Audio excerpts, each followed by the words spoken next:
excited, guys. Yes. Yes. I believe we're getting the good thumbs up. We are live. What's going on, y'all? I am excited to be here. Panelists, y'all ready? Thumbs up? Yes. I am making room for comments because we have had a couple of people in the room hanging out, just waiting for us. I'm going to go ahead and bring down the music so we can get into some business. We're here to talk about influencer marketing, the power of the creator economy. This will be exactly 1 hour long. We are already 3 minutes into that 1 hour. I promise your time is valuable. We have been thinking hard at work. We've been hard at work thinking. We haven't just been thinking about being hard at work and making sure we have ways to convert. And I was able to coax and convince some of the best voices on specifically LinkedIn. I'm really excited to have this conversation on LinkedIn and for you all to meet our panel. And I think I might go from we'll do a little clockwise action here. Nisarg, Judi, Corey, and then Lola doing a quick little introduction. But Nisarg, if you'd like, can you introduce yourself and tell us just a little bit about yourself and what brings you to this conversation? Hey, thanks a lot for having me here, Vinnie. Hey, everyone. I am Nisarg Shah. I'm the CEO and co-founder of affable.ai. Affable is an influencer management platform. And myself, I come from a software engineering world, so I'm excited about the aspect of bringing data into the influencer marketing industry, helping streamline processes, automate as much as possible, and help measure the impact that influencer marketing is driving. I'm super excited to be here with panelists who are industry experts in their own right, who've been in the influencer industry, who are influencers themselves, and learn from their perspective while sharing a bit of mine when it comes to technology and data in the space. Yes, well, thank you for being here. Thank you for building one of the structures that we're going to get to certainly talk about Affable AI and really understand when you say an all-in-one solution. I'm prone to say for who, and I think I already know the answer because it's two-sided, and I love where you're going with this, Nisarg. I can't wait to come back to you. Judi Fox, how are you? Tell us a little bit about you and what brings you to this influencer marketing conversation. Hello. Yes, I am Judi Fox. I go by the hashtag FoxRocks on LinkedIn, and I am a LinkedIn business accelerator. I've been in business development and sales for over 18 years. I started my own chemical engineering and sustainability company by using LinkedIn. So I'm very familiar with how businesses and how even just the individuals working for the companies need to show up, which is why I am loving the creator economy. I think it puts the power back in all of our individual hands to direct our careers and direct our futures. So I'm excited to be here. Yes, I agree. It's in fact, as someone who's been creating content for 25 years, I've never felt more heard, or to be honest, you use the word powerful. It is powerful when you create content that you can own. And then you start to collaborate is exponential. Corey, you have quite possibly my dream job. Just like the words in your the description of what you do. I wish there was I come from reality, unscripted TV. I wish someone was consciously making sure the entire unscripted reality TV genre was going in a certain direction. Tell us what you do a little bit over at Edelman and why I'm so gaga over your title. Thanks. I mean, I'm fortunately at a place in my career where I can kind of make up my title based on what I do. I've been doing this for a really long time. So I've been doing public relations and influencer marketing and integrated communications for 25 years. And for me, the reality is that influencer marketing and creator communications has dominated the earned communication space and is now stretching into the paid communication space and is a mature comms channel. So for me, innovation is at the core of how we drive clients forward and how we can be really smart marketers. And I geek out on this space, on influencer marketing. My family and my husband, my son and I, we have a TikTok channel called at Rainbow Dads. Rainbow Dads with on TikTok. We've got a few followers, so it's nice, and we get to stand up and stand out for our community as queer parents. But it impacts the work that I do because I have an understanding of both sides, both the talent side as well as the client side when it comes to creator marketing, So it really kind of gives me a good perspective to help our clients do some of the best work they can. And conversion is a big part of that. Well, I am excited I'm excited to hear about the journey, but I'm tasked with making sure we land on conversion. So I'm looking forward to the journey and the way we get there. Lola, Hello. how you doing? I'm great. I'm so excited to be here with everyone, and happy to introduce myself a bit. So, as you all know, my name is Lola. I am an advisor to marketing leaders and CMOs, and a lifelong marketer, also fellow marketing geek, as Corey mentioned, who is really passionate about our opportunities right now to use marketing as a tool to make the world a better place. And I think the creator economy is one of the places where this is happening so profoundly in a way that, as Corey also kind of mentioned, takes us back to the basics, back to the principles. We are systematizing and scaling word of mouth so people can authentically create connections with consumers in ways that are real, coming from the actual users and admirers of products and services. So that's the way I really see the opportunity we have in front of us. And I think right now we're seeing the industry grapple with the sort of imperative that, all of these efforts come from a place of authenticity and reality versus sort of the maybe mid 2010s approach to influencer marketing, which is more about, anybody hold up this thing if you have a lot of followers and say how great it is. So I'm excited about this tipping point, and I think there's a lot for us to dig into. Yeah, as you're saying that, I'm thinking of that scene in the Truman Show where when it's almost like we were warned before reality TV, and the thought of using ads and penetrating through the ad to the real people connected to the products. I want to loop back to that question first, just to make sure we're all on the same page. We are streaming through StreamYard, which means that captions are available. So if anyone who's watching this on LinkedIn who wants captions, you can go ahead and enable captions. I think we have an awesome global audience, which I see here, lots of familiar faces. Nisarg, I want to go to you and just simply, if you can, explain what does influencer marketing mean? Well, I mean, this is going to sound very basic for a lot of people who are listening and on the panel, but I think it's important to bring everyone on the same page. Influencer marketing is a fancy kind of term, but basically what it means, and Lola addressed to it, saying word of mouth marketing. In today's day and age, influencer marketing is a way through which brands are reaching their consumers through trusted creators.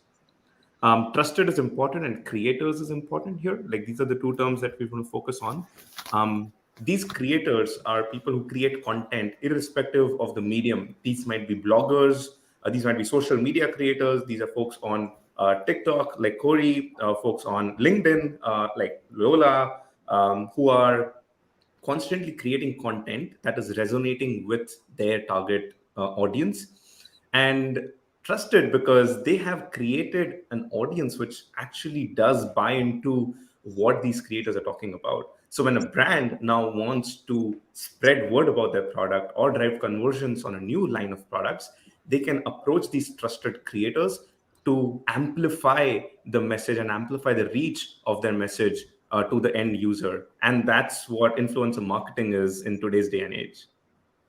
Wow. By the way, thank you for that walkthrough, and perfect timing, as we have one of my favorite Instagram influencers and an influencer who's relatively new to LinkedIn. And I'm excited to hear why and share why. I think I have a good understanding of why, but I'd like to introduce y'all to Natasha Graziano, and let Natasha introduce herself a bit and just share what she's been up to, and excited for you all to get to meet her a bit.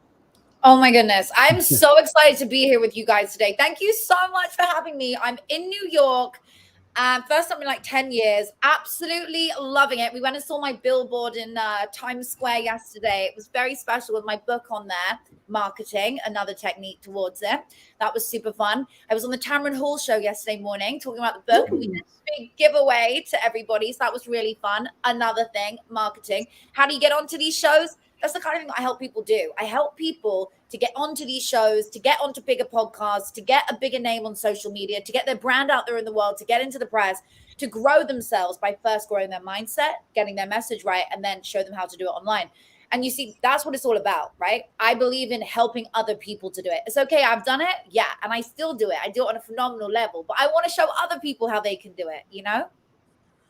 Oh my gosh, you certainly do. I love the energy, almost the speed in which you just shared that. And I have to be honest, in the 2 or so years that we've met through social audio and the ways we've we've collaborated, y'all, the power of influence, the power of collaboration with influencers is almost unexplainable.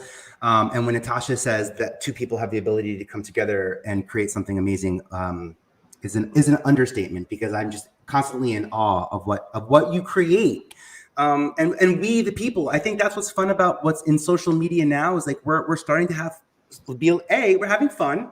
I think we're at the point in content where we're past the perfect avocado shot and the marble table, and we're finally conceding to realizing the fact that we have to have fun. Because if the content's not fun, it's not fun to look at. It's not fun to share. Lola, beyond the selection process, now I understand a little bit about influencer and the brand side. Beyond the selection process, what are a few things that brands out of the gate can be doing to ensure that their influencer marketing and their strategies are effectively inclusive?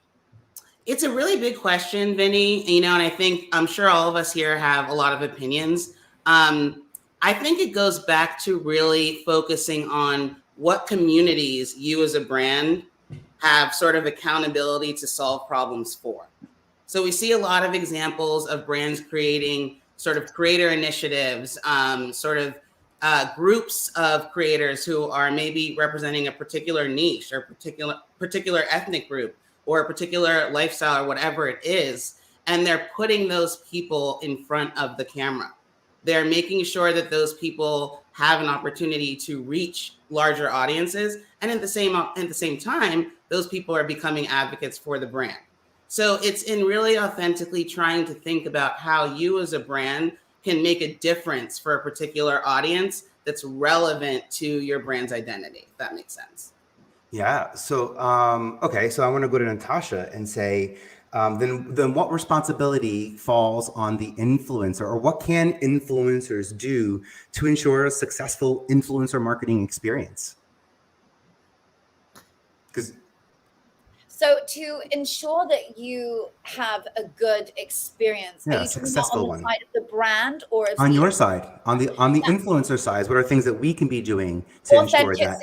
Authenticity. Do you love the product you are promoting? Do you genuinely believe in it? Like when I'm asked to promote certain things, I just can't do it because it doesn't go in alignment with my brand. So do you truly believe in it? Do you truly love it? Because that authenticity comes across on the camera. You know, you want to show something you're passionate about. And then the way that you create it, how are you making that product different to somebody else who's doing a campaign on it? So if I was going to take something that was super dull that I had to promote, I would really want to make it as fun as possible. You know, even when I'm promoting something like solar panels, which, you know, I have a lot of clients who work in solar panels. And then they ask me on the back end of it, hey, can you, roofing, solar panels, that kind of industry, pest control, that kind of crazy stuff. Like, you showed us how to blow up online, but could you show us now how you can promote this product so we can learn? I'm like, sure. So now I explain how, I'll promote them in a certain way. I'm like showing my luxury home and I'm walking around and I'm like, do you know how this is run? With solar panels. I couldn't think of a better way than to conserve energy. Want to try it too? Hit the link. You just play with it. You just have fun with it. You be authentic and you use something that you truly believe in. Yeah, I'll throw this to Lola, Corey. Natasha, feel free to have cross conversations as well. We're sitting here nodding our heads in full agreement. Do you want to add anything first off to what Natasha said? Either. Yeah. Well, I mean, one thing I would add is I think the excitement and the energy and the fun of it all is one aspect, but I'm also excited about seeing a lot of creators focus on the transformation that a product might create for them, even if that's not necessarily something that's super upbeat and fun. You know what I mean? I think that right now people are focused on truth and reality. So whatever the sort of real story is compelling enough, even if it's not like sort of the TikTok dance approach, Yeah, I'm hearing out of the box, out of your comfort zone, out of the box tends to be a sweet spot for where we're at now, is what you're seeing here, Lola, huh? Absolutely. And it comes from truth, just like Natasha said. That's really how she feels about solar panels and how they impact her life. Like, that's the reality. For someone else, it might be something different, but as long as it's coming from that place of truth, it resonates. I think too, you can build that authenticity, especially if the product or service that a brand wants to get to a creator is one that is going to make their life better. To your point, Lola, about transformation, that transformation can be very functional. Yep. It might be, and Natasha, you might not have known you needed solar panels or would have enjoyed solar panels on your home necessarily until you were first exposed to the technology. So one of the things that I think is an opportunity for a lot of creators, and I see this a lot in some of the creators we work with, and sometimes when my husband comes back and he gets an opportunity, I'm like, well, don't discount it first. Why don't you ask them for a sample and then see if you like it? Because oftentimes you might come around and then it becomes, an authentic opportunity. But you never want to fit a round peg into a square hole. By the way, I just want to say as well, there is another side of this whole thing. There are people who, bear in mind, guys, 4 years ago, I was on the street. I had no money. I had nothing. I was literally homeless as a single mom. I had to go into charity shops, take pictures, and then not buy the clothes, even from a charity. Like, I would wear them, take pictures and tag the brands and just pray that somebody would want to endorse me. And eventually it happened. And that's what got me off the street. And the reason I talk about this in such a passionate way is because there are people out there who, you might be listening now and you need the money. You need to pay your bills. So honey, if you have to pay your bills, you have to get through whatever you have to get through. And that's you being authentic to you. So that's still okay. So if there's someone who's like, I don't want to promote this clothing brand, I want to promote books and all these wonderful educational things, that's okay. You're going to go through a transition, and you're going to go through a journey, and you're just going to say at some point, like I now talk about, I used to be a fashion influencer. I'm not now because I've evolved my journey, but I love fashion influencers. I think they're incredible. I love what they do, but it's not my personal calling, right? But I was once that, and it wasn't something I wanted to do, but it got me away from what I didn't want to be. And do you still shop? Do you still shop those fashion influencers? Do you still find yourself scrolling? Oh God, yeah. Like I know you do.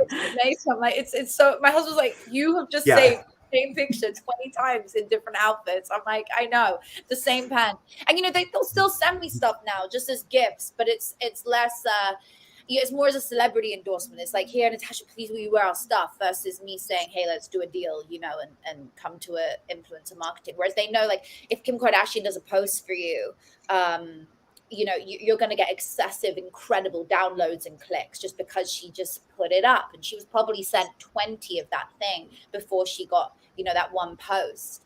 I sent a lot of stuff all the time. And the ones that I love, I'll sometimes tag on my story. And then, I hope that they get also a really large amount of clicks. And I love hearing that story. Quickly to add to that, because it dovetails into the question you asked me first, Vinnie. Natasha, when you mentioned books, a really interesting approach that I was just reading about this morning, Penguin Random House is tapping into the hashtag book talks community, specifically focusing on Black creators who are talking about books that they love. And that's really happening. But what's the brand doing? They're listening, they're understanding what the authentic conversations are, and then they're tapping in and fueling and amplifying the creators that they really want to improve the lives of, as Natasha so beautifully shared with us with her personal story, through their influence and through, quite frankly, the money that they have to bring to the table for marketing. So it's this wonderful win-win-win-win-win where, you can really make the lives of people in that community better, but also tap into the authentic relationship that community has with your buyers. Yes, by the way, we are getting awesome responses right now. I have to give a shout out to LinkedIn. We're so true, Lola. I just want to make sure I show this loud and clear. So true.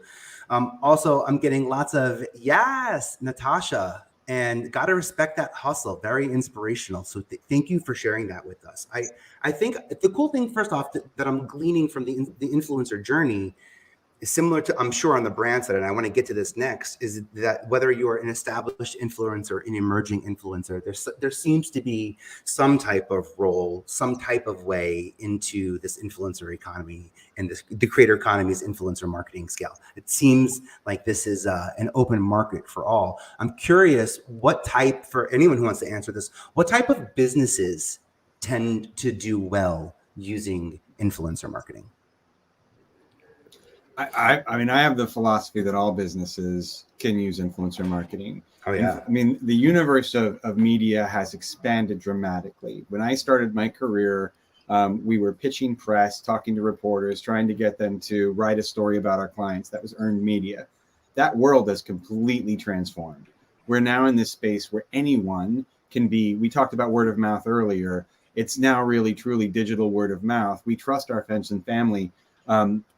Edelman has recent data that we released from our brand trust study. We do it every year, but ultimately over 76% of people have made a purchase decision or advocated for a brand based on seeing it from an influencer or hearing from an influencer's recommendation. The power of those relationships we have with creators, with people we follow, whether they have 8,000 followers, 2,500 followers, or 5 million followers, those relationships are real. Those emotional connections are real. We're invested in each other. And that reality is that communication, that exchange is really what all brands can benefit from. And not just B2C brands, but B2B brands as well, business to business, getting buyers and more. 100% agree. I think this is a really important thing for B2B brand leaders who are listening to think about. It's really, especially if you have a product that is a high ticket, talk about software as a service or something like that. You don't really need influencers with a ton of followers to make those 10 or 15 sales that are critical to, sales leader getting their quarterly number. It just needs to be the right people. So then that really opens up the universe of potential influencers to folks who are actually on the front lines using your product and might have a social presence. Yeah, and just to add to that, sorry, Judi, you go ahead. I was going to put on my LinkedIn hat and say that when I think of the power of why I am all in on influencer marketing on LinkedIn is because of the power of tipping point. If you've ever read that book by Malcolm Gladwell, we have connectors on that platform, we have mavens on that platform, and we have persuaders. And people really lean into those different categories of influence that can make any brand tip. So yes, I love what Corey just shared about everyone can benefit from influencer marketing, and especially on LinkedIn. That was my plug for LinkedIn. Yeah, I think just to add a couple of thoughts here, while everyone can benefit from influencer marketing, and I think just the spirit of the question that you posted, Vinnie, was like, for whom does it actually work in terms of, let's say, conversions, which goes back to the theme of discussion today. We have seen that a lot of the early stage brands, when they have to choose between marketing channels, they are benefit a lot more influencer marketing than other channels. So the comparative advantage that early smaller brands, e-commerce brands, B2C brands, when they're launching the product, the advantage that influencer marketing has over other channels is much more compared to for a bigger brand, let's say Nike, when they work with influencers and they have their other channels. The relative impact is much more for like an early stage brand launching a supplement, launching a kids friendly cream online and working with the right influencers and the impact that gets for them.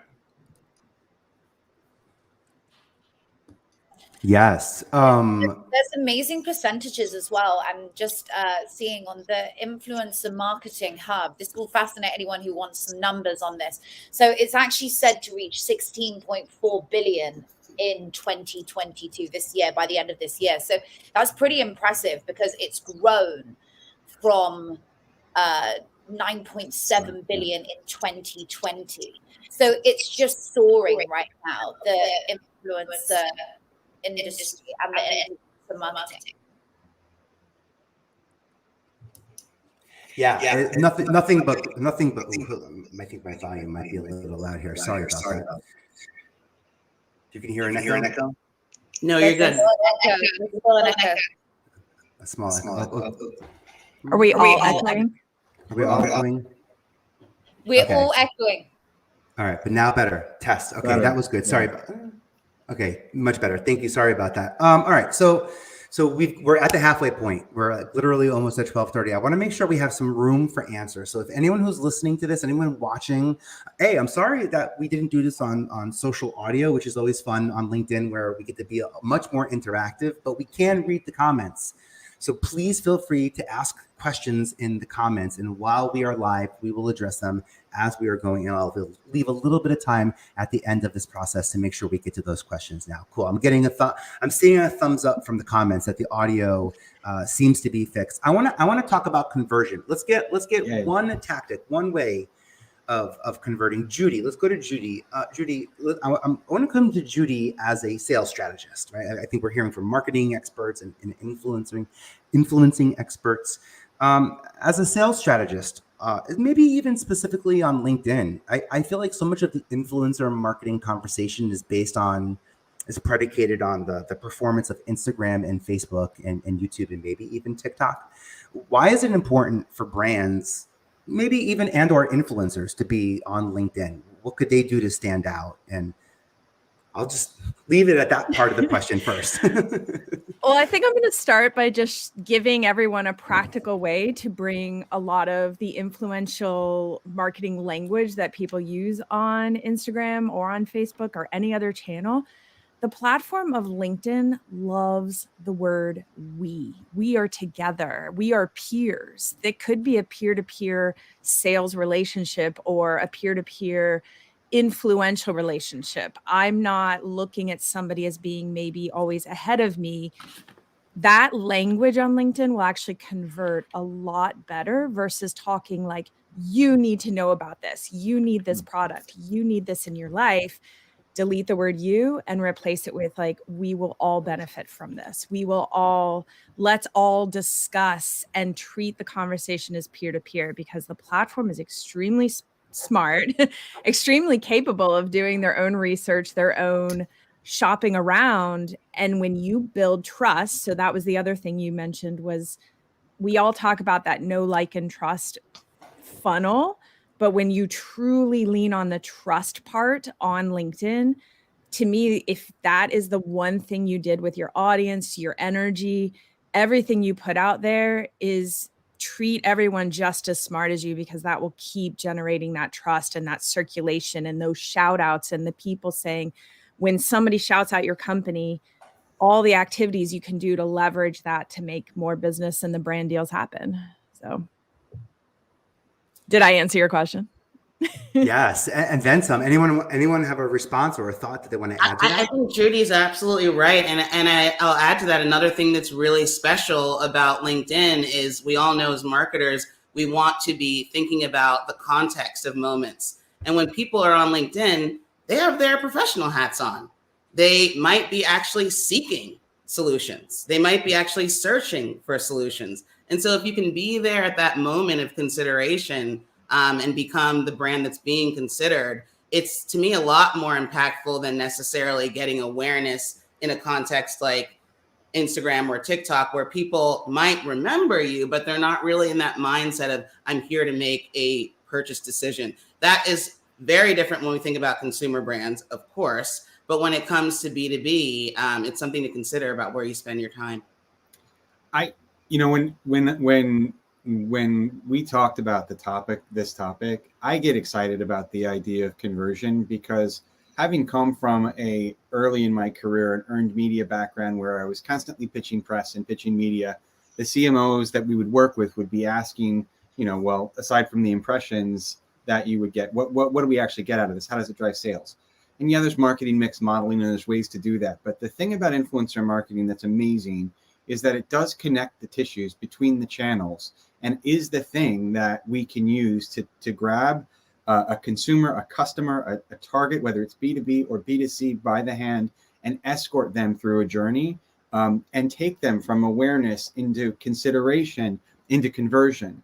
And the features and the formats we deploy through creators all help escort people along that journey. So whether it's discovery content that's designed to explain and educate, or content that's designed to trigger FOMO to make people want to look more, want to purchase, want to buy, or whether it's live commerce buttons, live commerce that drives sales, or buttons that drive commerce on particular channels. There are ways now that we can ground programming in conversion. And even from a B2B perspective, ground programming in acquisition, that becomes such a powerful way to carry us through from one end of the funnel into the other. It's a powerful channel and tactic for money to flow into from a marketing perspective. Just to add a couple of thoughts here, right? Influencer marketing, and when we talk about conversion, the definition of conversion depends a lot on the objective of the campaigns. But specifically for LinkedIn and on that topic, I think, and there's a question there, which is, sharing promo codes, attribution, etc. The purpose of doing influencer marketing through LinkedIn typically is much more for brand awareness rather than driving sales. Because as Lola also mentioned, when people put on their professional hat on, they're trying to learn, they're trying to get an idea of what is out there, and they want to consume as much information on LinkedIn. So LinkedIn becomes a very good channel for businesses, especially B2B businesses, to spread word, to create authority, and become opinion leaders. So, there's a synonym for influencer, which is a key opinion leader. And I think LinkedIn and Twitter and some of these channels offer a very good medium for a brand to establish opinion leadership, much more than just driving sales and conversion and attribution through influencers. So yes. So just for clarity, Renee asks, do you think it's a good idea to share posts and various promos, coupons on LinkedIn like we do on IG, FB? We're getting a thumbs up across the board. Do we get 6 thumbs up on this one, or I would say no. Yeah, I'm gonna be thumbs down. Yeah, let's hear it. Let's hear the pros and cons of it. I'll be really quick. Devil's advocate, Promotional sure. language comes from a place of talking at us again. I want to join in your promotion. So maybe that's inviting me to join something about the promotion. Maybe there's an energy around the community aspect that you're going to join, or something to gather together. But if we're just being promoted at, we scroll right past it on LinkedIn. That's my energy. That's the energy I've had with every client. We shift from promo to creating some type of result, solution oriented on the back end of what is being promoted. I do think, though, when you look at the notion of sharing others' posts, that gives you a mechanism to show that you're participating in the community and extending the conversation from someone's audiences to your audiences, right? One of the things that I like to talk about with respect to measurement in general is that shares of content, regardless of platform, are a great indicator of organic performance of content, right? Engagement percentage, all that stuff, yeah, great. But I really look at shares as the true value of how people are advocating for you, extending your conversation. And that's where, especially if they build on it, on LinkedIn, especially if they share and then create their own post above it, it's such a powerful way to show that you're part of a conversation and extending that conversation.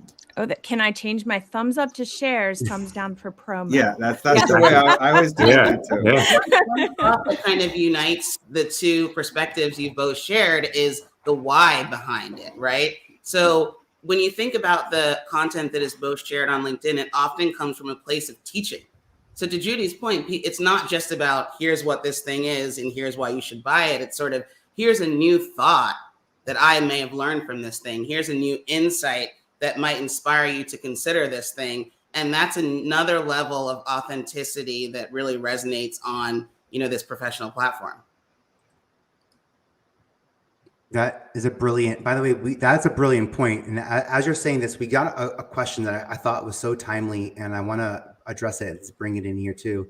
The question is, how are we going to take advantage of influencer marketing during a recession where time is valuable, money is valuable? Yeah, yeah, This is my favorite question. So this is my favorite question, right? So, it's not just being in a recession and in the marketplace that we're in right now, but changes to privacy laws, ATT, app transparency for iOS, right? Ad blockers, they're changing media consumption behaviors. So in addition to the recession, what we're seeing is a massive shift in advertising budgets from targeted digital media into influencers as media. And this is important because what we're also seeing at the same time are brands looking at big C creative or big creative agencies and being like, well, okay, I'm spending hundreds of thousands of dollars on an idea when I could be briefing influencers for a fraction of that cost to deliver scale creative that I'm going to use in the ad formats in the same way that I might use a creative campaign. Now, that doesn't change the fact that there's value in creative ideas or creative direction, but ultimately when it comes down to it, on the content side of it, in a recession, in an economy that is potentially creating tighter markets, influencers actually have a bigger role to play, an outsized role to play. More important than that, even, we're looking at a marketing channel that, again, drives conversion. So it's measurable in a different way. It's not so much focused on just, throwing spaghetti at a wall and seeing what sticks. It's evolved to the point now that we can actually look and see how it's returning on our investment. So, I mean, I think it's interesting that Vinnie brought up reality television in the beginning because that is exactly what you described, right, Corey? Like the shift into having real people be the stars, and we can debate whether that's going to be good for us as a world. We can debate that, but it's cheaper, quite frankly, right? And potentially, if done right, maybe more compelling. Yeah, we're getting this question a lot as well from our brand users, and we've done an analysis, and there are two main reasons why influencer marketing is working during a recession. The first one is covered; it's cost effective. When you work with influencers, you were able to not only create amazing content at a fraction of the cost of a content, let's say, production house, but also the volume and the reach that you get through that is immeasurable. Secondly, though, I think which is more prominent is during the session, the consumers are moving towards a trusted voice, and influencers are the trusted voice. So if an influencer, an authentic influencer, as Natasha mentioned earlier, will only promote or will only partner with brands that even during a recession should be a brand that should be promoted to the end users, because an influencer knows the pulse of the followers. An influencer knows that the followers right now are being cost conscious or are okay to splurge, depending on the season, depending on the time. So a conscious influencer will be able to spread the message to the followers in the most effective way.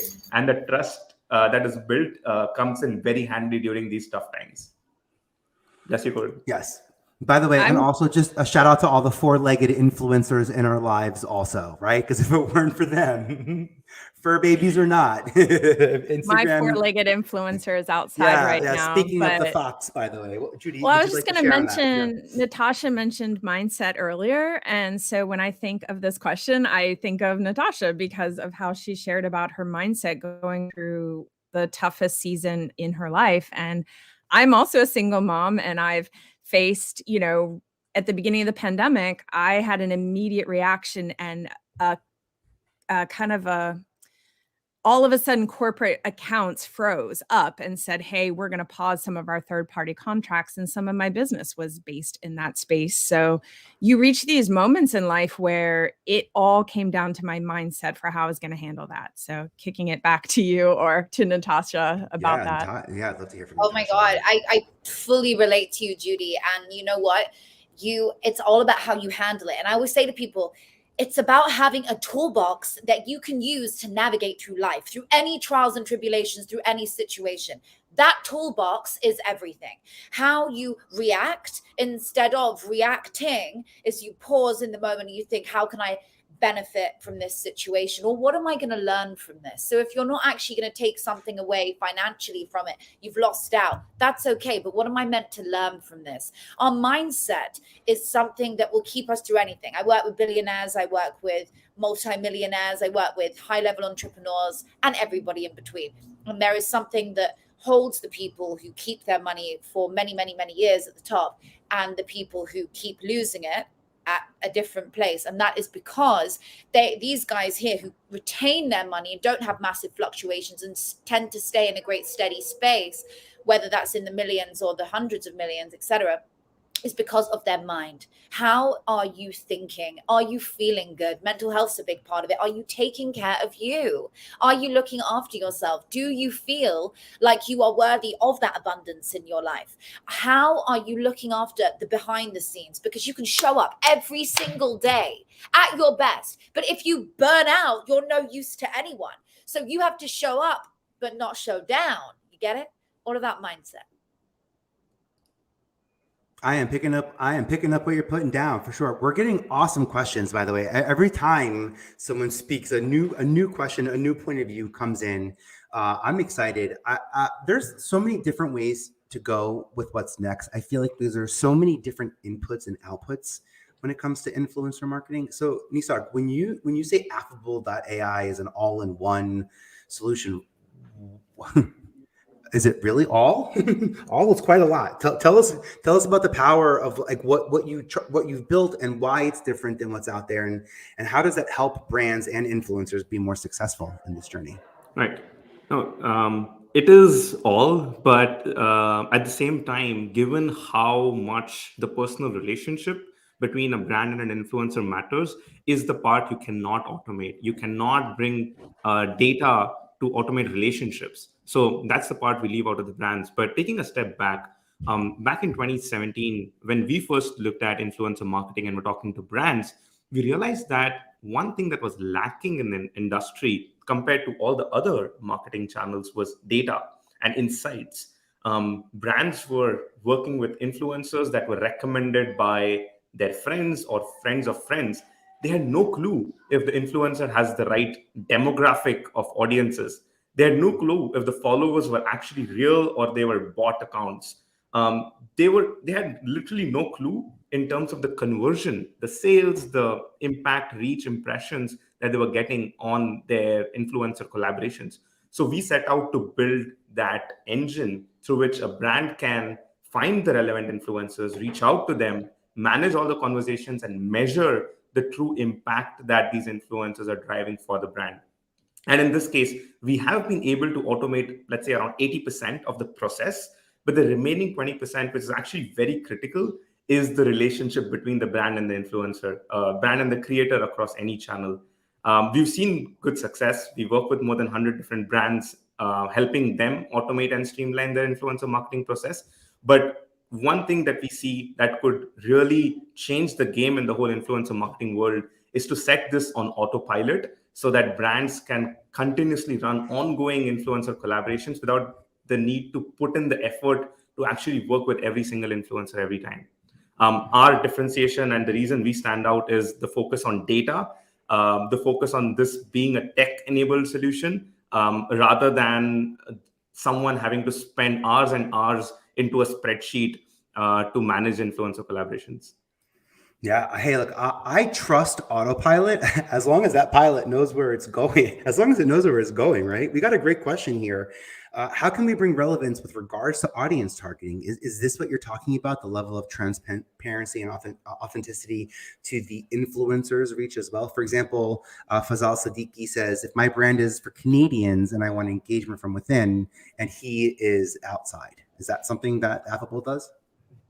That's right. A lot of times, and this is a great question because Fazal knows the missing link here. A lot of times brands work with influencers who are famous, who are well known, but may not have the right audience. For example, if you're a beauty and cosmetics company who is launching a new line of, let's say, lashes, you want to potentially work with female influencers in the US who have a lot of their followers who are also women. Assuming this is the use case, you want to find influencers who have that target audience before you work with them. And going back to Fazal's question, you can actually identify influencers who have most of their followers in Canada, if that is your target audience, and then reach out to those influencers. When you work with the right influencers, the conversion you get from these influencers is up to 60 to 70% more than when you work with influencers who do not have the right demographic that the brand wants to target. I'm curious, you talk about data, right? It's all about data. I'm seeing in here, automation plus data equals, I can't do that lips backing sound, pop. Data is everything. But here's a great question. How do you gather all that data that's available on your platform? How do you trust it? How do you gather it? Where do you get it from? There's a lot of... Walk us through it. Yeah, I want to know. Yeah, no, for sure. There's a lot of algorithms, machine learning that we've built to infer information. So for example, if you're a public creator on social media channels, let's say your image is public, your biography is public, your recent pictures or videos are public, we use analysis on top of this. So we would analyze images, and if you have, let's say, a coffee mug in every picture of yours, we know that you have some affinity towards food and beverages. If you are constantly posting about fashion, we know you have affinity towards fashion. And a lot of this is driven by analyzing these images, analyzing keywords. If you're constantly using hashtag regarding automobiles, then we know that you're someone who's talking about automobiles or cars or motorcycles. So we would recommend influencers based on their content, analyzing images, analyzing text. We work in partnership with social channels. For example, YouTube, Twitter, they have APIs through which you can gather some of the public information, and then you are free to build some inferences on top of it. And a lot of the machine learning models we've built have 90-95% accuracy, which is good enough for the influencer marketing use case. Another thing I wanted to add after having the opportunity to sort of pilot your platform, Nisarg, is that I think it's really powerful to be able to look at the nuts and bolts of people's results across different demographics so that we start to counter some of the bias that can affect selection of influencers and also how those deals are priced. So I love the idea that, a creator who might come from a historically excluded background who has a super high engagement rate and may have gotten paid less just because of their background prior, you're able to show their results up front versus maybe someone who comes from less of a historically excluded background so they can get that money. Yeah. And the power of data is that it removes bias. Lola, we spoke about this, right? When marketers are choosing influencers, there could be bias in terms of their own network, the influencers they deem fit. But when you back it up with data, and if you have a preference regarding, let's say, engagement rate, then none of these biases would play because data doesn't have bias. It will literally show you who's the top performing influencer, who has the right hold to your target audience without any bias. Well, at least it removes some of the bias. Most of it removes some of the bias. Yeah. But yeah, I agree. I think it's really impressive that you've built something like that. I mean, it's data, data provides us almost with accuracy when you're looking in the past, hindsight is 2020, but it often predicts the future. Here's a great question. Speaking of the future of this influencer economy, what kind of shift? This question comes in is what kind of shift in communities do you predict influencers can bring by coming together with brands? I'd like to sort of, if it's okay with the LinkedIn user who asked this, I'd like to tweak that question to what kind of shift in communities can influencers bring together with brands? I mean, I'll say one word to kick it off: resources. Communities need resources in order to scale their influence. And so, it's a tale as old as time that it's okay to think about what sponsors can bolster your impact. And I think that's what we're seeing with a lot of the brand partnerships with communities. I love that question, resources. Even this question right here. Sorry to step on you. Sorry to be a question hog writer. Renee says, any insight on the best way to get influencers on board to help your brand? Does this answer that you just gave, Lola, go for this question as well? Resources?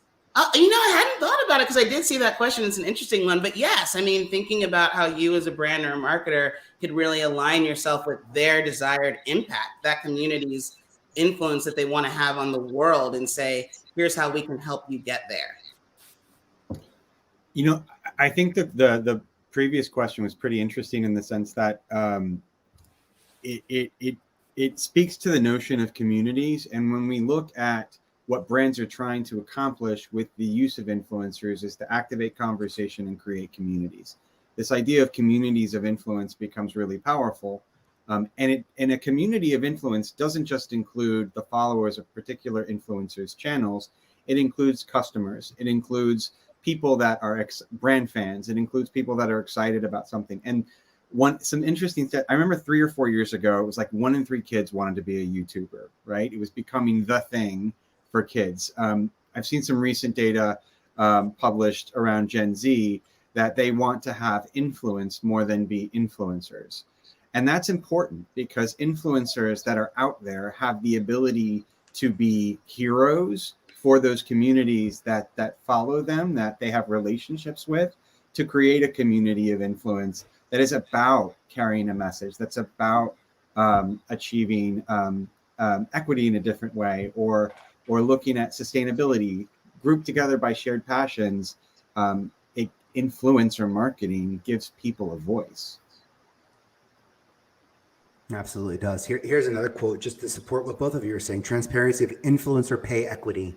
It's a big brand issue.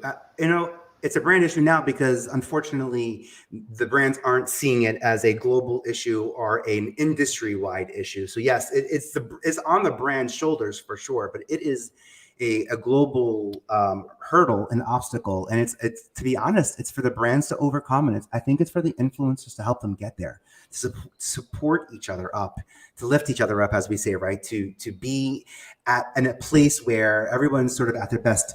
Sylvia here says, at our company, we say that your brand's best influencers are sitting at the desks next to you. They are your employees. Actually, unless they're their four-paw employees, your dog sitting next to you. I was going to say about the transparency of money. I just watched a video talking about a woman saying, hey, they wanted to give me and gift me products, but over a certain amount, I have to pay taxes on that. I have to. And what's interesting is there's so much transparency with how much they have raised in capital, this brand, how much venture capital money they've raised. And their campaign is only to gift about $100 in exchange for some pretty influential type of content. And she was like, well, here's your video. You wanted me to make a video for you for free for me to pay taxes on your product. I'm making the video now and I'm putting you on blast that you just closed $10 million of venture capital money, but you don't want to pay your influencers. And that's going to make a different ripple effect than that brand ever wanted to happen in their world. So, well, and I think that Felicia is bringing up, the point of payment or no payment, Judi, as you're talking about, but also, well, who are you paying what and why? And with platforms like Nisarg's, if we're able to see that the why has nothing to do with results, then we're going to see more of those call outs and we welcome them. I want to see more creators on the other side who are getting paid the most, who are having a lot of success, start to share their numbers so that we can start to hold, brands and decision makers accountable to making sure there's equity across lines of impact as far as how people are being compensated. And of course, they should be compensated. That has to be the starting point. When we owe that to our clients, right? So one of the things that I think is critical is transparency, not only to the creators that we're partnering with to make sure that we're being equitable and making sure that we're bringing opportunity to people who might otherwise not have that opportunity, elevating the voices that need to be elevated because that's where relevance lives today in our world. And if we're not being transparent with our clients, we're not giving them the opportunity to help contribute to that conversation and that dialogue. So it's a transparency, I think, is at the core of it, which of course then drives trust in the relationship with whomever your whether it's a tech partner or an agency partner or a brand is going direct to a creator. I think it's important. Yeah. All right. I have 2 questions, and I want to sort of make sure everyone has a moment to weigh in. Before I get to those 2 questions, Natasha, I'd like to toss over to you. I see the energy. I'm feeling the energy around you. What are you? Oh, picking I up had on? to 4 things which I wanted to say on the community side of it. So I've been the influencer on both sides. I have a company and I'm still an influencer. I think we're all influencers. Every single person here for sure, but everyone watching, you're all an influencer in your own way, whether you're influencing your own family or whether you're influencing your community or your product, wherever you are, you're all influencers, right? So we are that. How do brands grow that in community? Well, they do things like they host events. So they have events for influencers and fans and people who like the brand to come and look at it, to come and engage with it, interact with the product, to come and be there. And they have parties. So many companies do this. I've been to so many, for fashion brands, to tech brands, to restaurants, the whole way up and down. And it doesn't matter what you have. That's how you create community, because all of a sudden you're posting and every influencer at your event is posting about the hashtag, about the brand, and you are just reaching millions of people through their audience. So you're reaching my 18 million people, you're reaching this person's say 2 million, this person's 1 million, this person's 200,000, this person's 100,000. You're reaching all of their audiences, because that's community. And that's how you build it. You host events, but you don't just make it exclusively for influencers. You invite into those places people as well. You could do giveaways. 10 of you guys today are going to get a chance to come and socialize at this event, or open it up and have the VIP area for your influencers and then have normal access. Events are a great way. I just hosted a massive influencer event for my book launch and we absolutely nailed it. It went all over the press. We had influencers talking about the book. And it was incredible. We just put it together really well. So I sit on both sides. And then my other thing I wanted to share for somebody who wants to know how to get in touch with influencers and things like that. Do you know one of the coolest things that I do? So we have a look, and I've been doing this for years, and we still do this to actually grow my Instagram. This is how we grow on TikTok and so many other pages. Get yourself a list of 5 accounts that are similar to yours. Okay, so write a list. So for me, that might be, similar is not competitive, by the way. I don't believe in the word competition. There's enough to go around for everybody. So I truly believe that they're like-minded. So I'd have a look at, perhaps for myself, people like Tony Robbins. I might look at my lovely friend Rhonda Byrne, the author of The Secret. I might look at particular people who I feel are a little bit similar to me. And then what you do is you go on their page and you have a look on their latest post. And here's the key, and write this down for someone who's listening and wants to learn this today. What you do is you have a look at, you have to excuse, I'm in the heart of New York for the first time, and oh my God, it's so noisy. It sounds like New York too. I love it. Welcome to New York. I was going to say her information is so hot that they're coming to put out that fire. So.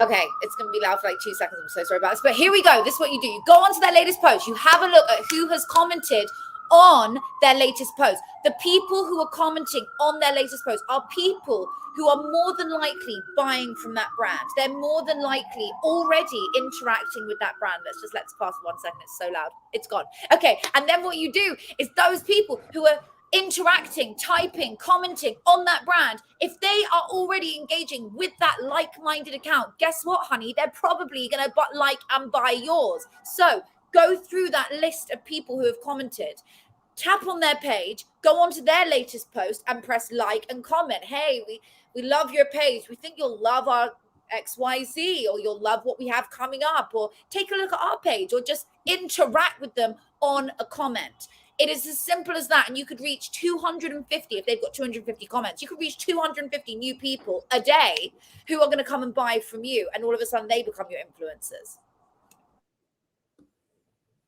Put that into practice. That's free. I will put that. Yeah, I love that. That costs. That's on the influencer and brand side.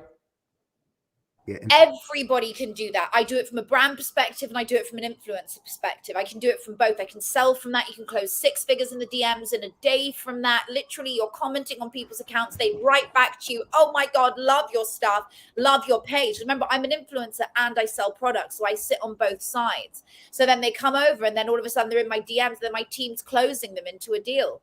It's the easiest way. But as a brand, I did see a question, which I just want to tap into and then pass the mic to somebody else. And it was somebody said, do you keep the same influencers the whole way or do you use different ones? quickest and most easy answer to give you is use a variety and use them ongoing. So if you can have one person like myself do it for 3 months at the same time as 10 other girls, don't rely solely on me because I've got 18 million followers. You need to rely on multiple people, but you don't just want to keep me for 2 years. It's going to get boring. So just use me for 3 months and then use somebody else. Just use loads of different people, get as many eyeballs on you as you can, and just go wild with it. That's my answer. And it's free. So there's no restrictions here. I love that. All right. We are getting close to the end of the hour. I want to make sure that we walk away with implementable, actionable advice that will actually help us convert influencer marketing. I know we've shared some of this already. I'd like to go around the room one more time, clockwise, starting with Nisarg, and then we'll end with Natasha on our way out. Nisarg, I'll come to you. The recommendation, the way that you recommend, maybe it's brands or influencers to be successful and convert in influencer marketing. I'll just say on behalf of brands, to have a successful conversion around influencer marketing, find the right influencers. I think this goes a long way in building a very strong influencer strategy. Give the creative freedom to the influencers so that they can create the way they feel is right for the audience. Don't try to control a lot of that creation, and align incentives with the influencers. Compensate them well, align incentives. You can introduce an affiliate model. The influencers get compensated for every product or every conversion they drive. I think that encapsulates what a brand should do to have high conversion on the influencer marketing front. Awesome. And now we will toss it to Judi Fox, our sales strategist and just LinkedIn pro, Judi. I was going to say, first of all, take that same energy that Natasha just hit you with and do it on LinkedIn. So few people are doing that on LinkedIn in the way that I 1000% agree. That's exactly what I tell people to do. Go find someone who has already collected your ideal audience, your ideal clients. They're already talking with them. Join the community. Don't try to fight it and compete with it. Join. There's plenty of room and space. And what's really cool about LinkedIn is that not that many people are even doing that. So you will definitely make an impact. The second thing I'm going to say is I loved what Corey said earlier about being I picture it as like directing the customer journey, like the person doing the airplane and they're trying to get the airplane to like line up correctly. You want to be so crystal clear that customer journey is going to have to stop on a dime, just like an airplane has to stop on a dime. You have to be so clear on LinkedIn. So make your profile, your company page convert, and then go build awareness and evaluation out on the platform. Convert from the profile, because all the other energy, if you try to convert right from the post, too many times people are not warmed up. You're traffic directing. Go to my profile. All right, there. I'm done being a traffic director. And I always have to throw on the ears and just say, go out and do LinkedIn like a fox. Judi, you're my favorite. That's amazing. I know. There's my fox. I guess I mentioned conversion before and the importance of thinking full funnel when it comes to influencer marketing. There are a lot of tactics available, depending on the platform, the formats, the features, all of that factors into it. But it starts with coming up with making sure you have the right strategy in place, even before identification and selection of influencers. I always encourage clients, anybody who is trying to figure out influencer marketing, to think of one of three things when it comes to an influencer marketing approach that you start with. Do you need content, credibility, or channel? And what I mean by that is, and sometimes it's a mix. Sometimes it's you need somebody to make content for you and you need their channel for distribution. But ultimately, one is always the lead horse. One is your priority when it comes to the marketing objective or the communication objective that you have.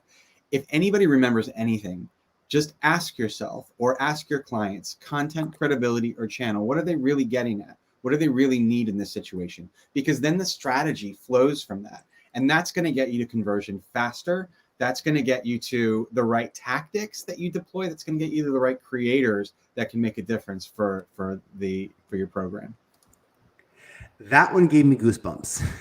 that the universe just sent my way. Thank you for that, by the way. I hear that loud and clear. And I'm actually already playing in my mind, you can have 2 of these cheaper, but you can't have all 3 of them. So which 2 I can see how that paradigm sort of works with that. But that clarity is crystal clear. I think both as on the influencer side for what are they asking us for? What do they really want from me?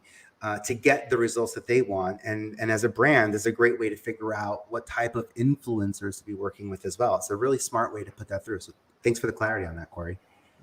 I appreciate that. Lola, let's toss to you. All right. Well, I mean, I've been taking notes. I'm learning so much from everyone here on the panel as well. So this has just been awesome.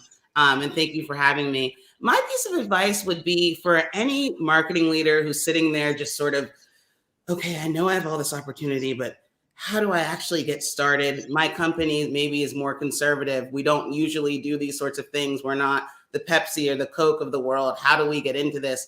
Is to just think about the impact that you've had on your business from referrals as a starting point.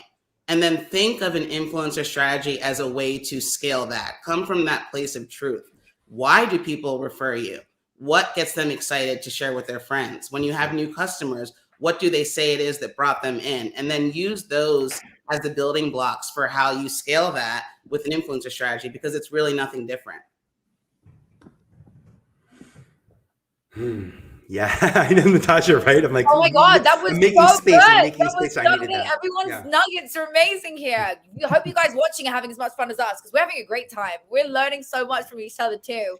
We're all learners. We're all in the school of life until the day we die. Neuroplasticity is happening until the day you die. Even though we once thought that it stopped at a certain age, it doesn't. It goes on until the day you die, which means you can learn a new skill at any time in your life. Neuroscience is my gig. Okay, here's my tip and my final tip for you, and I hope that this touches you.